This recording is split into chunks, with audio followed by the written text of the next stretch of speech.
It's a pleasure to meet everyone. My name is Robin Tim Weis. I'm the Director for International Affairs at the Zero Project. And before I tell you a bit more about what we do at the Zero Project, I'll just describe myself for those who might be able to hear me but not see me. I'm a white Caucasian male in his mid-30s with a receding hairline because that's what happens when you get older. I'm wearing a dark suit, white shirt, and a tie. Probably all the Israelis will make fun of me for wearing a tie. They keep telling me, Robin, don't wear a tie. I keep wearing a tie. So I'm just happy to be with everyone and to share a bit about our work and how it also relates to today's topic. So, a bit about us. For those of you who are not familiar, the Zero Project is a global nonprofit foundation. We are based in Vienna, Austria, and operate across all disabilities and continents. And our mission, as the name Zero Project might suggest, is working for a world with zero barriers. So worldwide, what we've been doing since 2008 is finding and sharing solutions that improve the daily lives and legal rights of all persons with disabilities. So really going out into the world and understanding, together with the international disability community, what are the solutions which are out there, which are functional, which are operational, which have impact, which have innovation and can be replicated. And bringing those to the attention of a global audience through our database, through our annual conference, which takes place every year at the United Nations office at Vienna. And what we've been able to do is, through a peer review process and a four-year research cycle, is to collect over 900 proven solutions from 120 countries. These are all available on our website. So if you go to zeroproject.org now, if you browse the database, they're all there for you to take and utilize. And today's webinar is about emergency preparedness for persons with disabilities.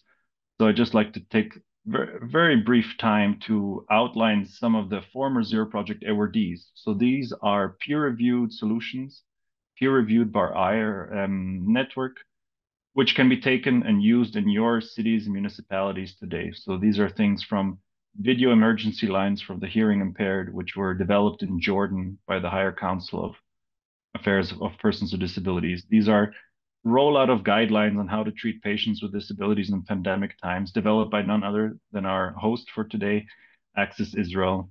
These are materials developed in Panama by REET International, which teach students with disabilities how to manage risks associated with natural disasters.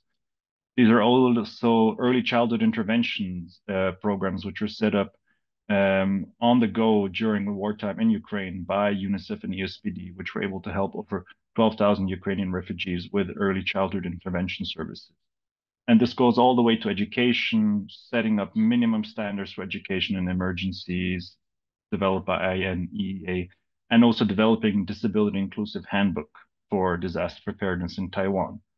What I want to say with that, solutions are out there. They're up for grabs. There's a community of people who don't need convincing that accessibility is a human right. This network exists, and that is the Zero Project and others who work together with us. So I really entice you, if you have not been in touch with us yet, to get in touch, because together we can truly achieve a lot. And this are not only platitudes, but I think the trajectory of our foundation, of our conference, of being able to build this network together with partners like Access Israel points to that. So do not hesitate to get in touch, to showcase what you're doing as well. Be proud of what you have achieved. Bring it to our attention. Put it through peer review, and perhaps we will be able to welcome you as a future Zero Project awardee at our conference. And I like to keep my remarks short and sweet and just really say that it's not only an ethical obligation and a human right to help persons with disabilities during a natural disaster. It is also, or during emergencies, I think it's also a legal right.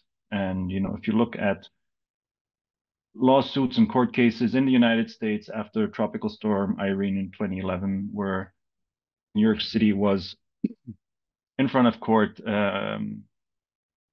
brought to justice, where over 900,000 residents in New York City had their rights violated, and where there was a very clear and unanimous conclusion that, as the Yale Law Journal put it, everyone has the right to be rescued. And I think that's what we're here for today, to underline that legal right, to underline that human right. And I'm very interested and excited to hear from our speakers today and to listen and learn, because I think that's what we do best at the Zero Project.